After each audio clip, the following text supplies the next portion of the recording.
Assalamualaikum warahmatullahi wabarakatuh. Perkenalkan, nama saya Gilda Irsyad Febrika dengan NIM 215250054.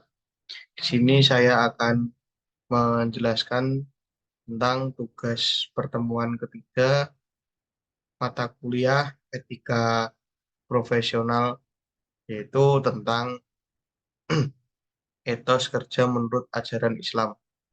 Yang pertama adalah menyebutkan 25 etos kerja menurut ajaran Islam. Pertama, yaitu ikhlas. Kedua, itu takwa. Ketiga, itu amanah atau kepercayaan. Keempat, itu adil. Kelima, itu disiplin. Keenam, tawakal. Ketujuh, kerja keras. Kedelapan, itu kesabaran. Kesembilan, itu jujur. Kesepuluh, itu sederhana. Kesebelas, itu toleransi. Ke-12 itu adalah komitmen. Ke-13 kemauan belajar, terus ke-14 itu kerjasama, 15 bersyukur, 16 pemberdayaan, 17 penghargaan, 18 keteladanan, terus 19 itu ada kreativitas, 20 keseimbangan, 21 loyalitas, 22 kemurahan hati, 23 bertanggung jawab, ke-24 inovatif, 25 yaitu yang terakhir komitmen pada kualitas. Jadi untuk soal nomor satu sudah terjawab, ada 25 etos kerja yang saya sebutkan menurut ajaran Islam. Kemudian lanjut ke nomor 2, yaitu soalan tentang eh, 25 etos kerja itu yang mana saja yang sudah saya lakukan.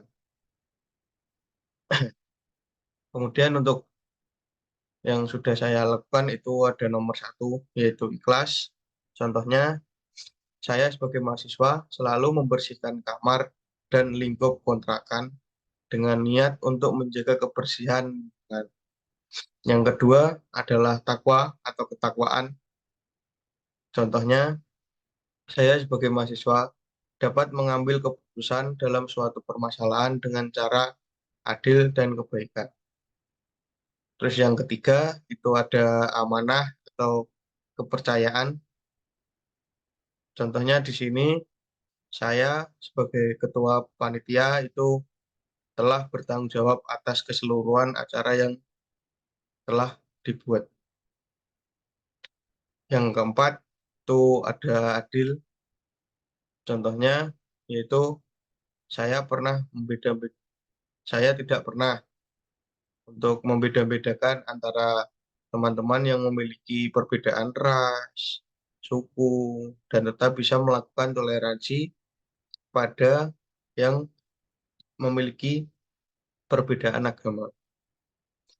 Terus yang kelima itu disiplin. Contohnya saya diajarkan sejak masih kecil untuk disiplin tentang waktu. Ya, bisa diambil contoh kecil yaitu dari zaman waktu masih sekolah itu berangkatnya harus kurang dari 30 menit. Terus kemudian untuk yang nomor 6 itu tawakal atau berserah diri. Contohnya saya berusaha dalam mendapatkan nilai bagus, tetapi bakal berserah diri juga kepada Allah apapun itu nilainya. Terus untuk ketujuh yaitu kerja keras. Contohnya saya sebagai mahasiswa saat ini sangat bekerja keras untuk buat mengejar kelulusan sesuai apa yang diharapkan oleh orang tua saya. Kemudian nomor 9 itu ada jujur. Contohnya saya selalu jujur kepada orang tua saya atau orang yang di sekitar saya. Kemudian Nomor 10 itu contohnya selalu eh nomor 10 itu sederhana, ada sederhana ya. Untuk contohnya itu selalu berpenampilan apa adanya. Terus nomor 11 itu toleransi. Saya memiliki toleransi sama teman saya yang memiliki perbedaan agama, tidak saling mengejek agama atau menjatuhkan agama satu sama lain. Untuk komitmen sendiri, yang selanjutnya, contohnya selalu mempertahankan pertemanan bersama teman di kampung halaman sejak dari TK, teman kecil sampai sekarang itu masih akrab. Kemudian selanjutnya itu ada kerjasama. Contohnya pada saat kuliah telah ikut serta dalam kepanitiaan dan juga himpunan yang mana di dalamnya memiliki nilai kerjasama itu. Yang selanjutnya itu ada bersyukur, selalu mengucap hamdalah ketika mendapatkan suatu rezeki yang diberikan. Ke selanjutnya pemberdayaan. Pemberdayaan di sini tuh contohnya saya selalu memberikan dukungan kepada teman yang sedang kesusahan dan membantunya jika saya mampu. Kemudian untuk selanjutnya itu ada penghargaan. Penghargaan di sini contohnya memberikan ucapan terima kasih kepada orang yang telah memberikan apapun itu pada diri saya, maka penghargaan berupa ucapan terima kasih itu berupa penghargaan. Terus kemudian selanjutnya itu ada kreativitas. Contohnya dapat menyelesaikan masalah pada saat di lingkungan rumah maupun di perkuliahan. Kemudian selanjutnya itu ada loyalitas. Contohnya yang bisa saya ambil itu jika di lingkungan rumah patuh dan taat kepada orang tua dan jika pada lingkungan kampus maka harus taat juga kepada aturan yang dimiliki oleh kampus. Kemudian selanjutnya itu kemurahan hati, yaitu contohnya membantu teman ketika berada di masa susah, masalah biaya, ataupun dalam hidupnya. Yang selanjutnya itu bertanggung jawab. Nah, saya ambil contoh di sini, saya sebagai mahasiswa itu harus bertanggung jawab untuk melaksanakan perkuliahan sesuai dengan waktu yang telah ditentukan dan tugas tugas-tugas yang diberikan itu harus dikerjakan. Itu yang dapat menjawab nomor 2 yang telah saya lakukan di kehidupan saya. Kemudian masuk ke nomor 3 yang tidak, belum saya lakukan dan kenapa alasannya. Nah, di sini yang pertama itu ada kesabaran. Tentu saja kesabaran di sini itu karena pengaruh umur dan juga masih masih egoisnya tuh masih tinggi lah. Makanya terkadang kesabaran yang saya miliki itu tidak terkendali sehingga menyebabkan emosi yang tinggi dan saya tidak bisa mengontrolnya.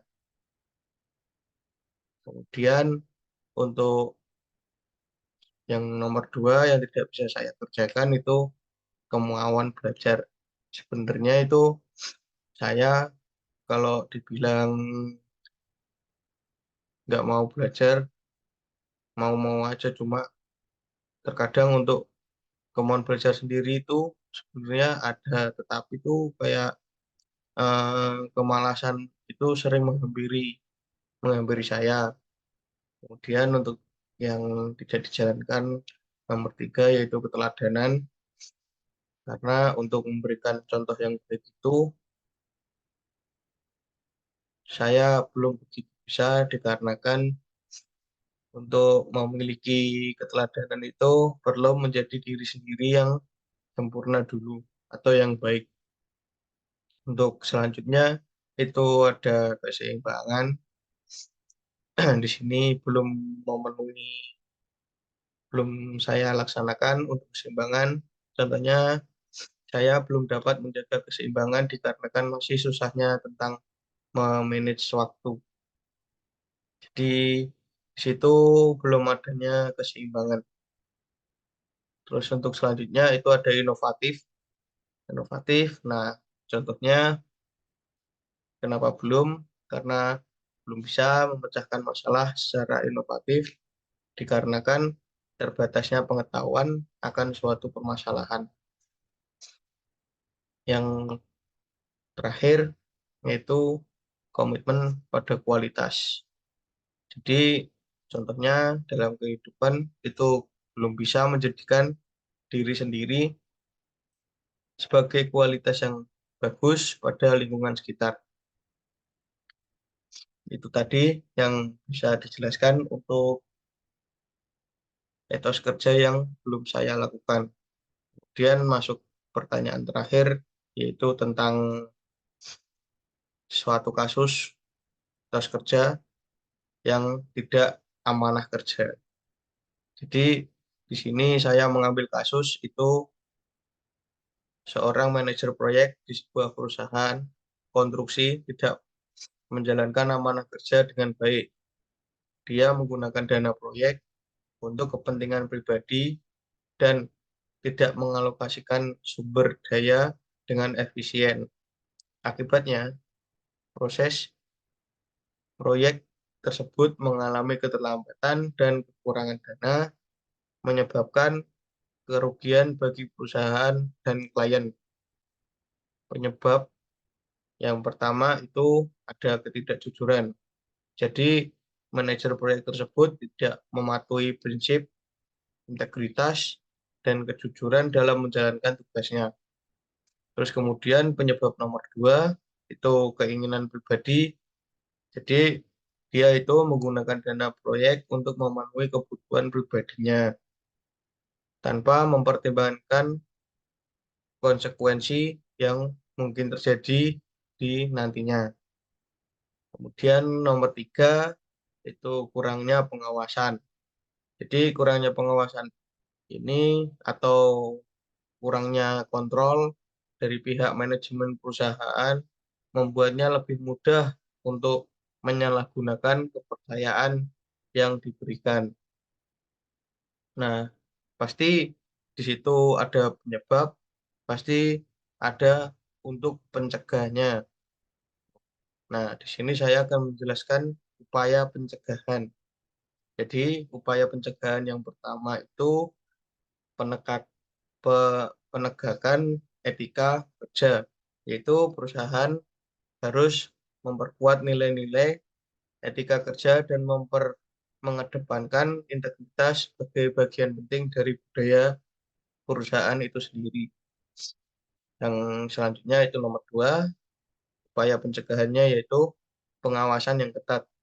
Untuk sebuah perusahaan itu harus meningkatkan pengawasan terhadap penggunaan dana proyek dan mengimplementasikan kontrol internal yang ketat. Kemudian nomor tiga, yaitu pelatihan dan pendidikan. Itu sangat penting karena memberikan pelatihan secara berkala itu kepada manajer dan karyawan tentang pentingnya amanah kerja dan konsekuensinya jika tidak dijalankan dengan baik. Yang keempat, yaitu transparansi. Di sini transparansi itu membangun lingkungan kerja yang transparan dengan memastikan bahwa setiap tindakan dan keputusan dijelaskan dan dipertanggungjawabkan. Yang kelima, ada hukuman yang tegas. Nah, di sini hukuman yang tegas itu menetapkan sanksi yang tegas bagi pelanggaran amanah kerja dan menindaklanjuti setiap pelanggaran dengan tindakan disiplin yang sesuai. Itu tadi yang dapat saya sampaikan untuk tugas mata kuliah etika profesional. Sekian, terima kasih. Wassalamualaikum warahmatullahi wabarakatuh.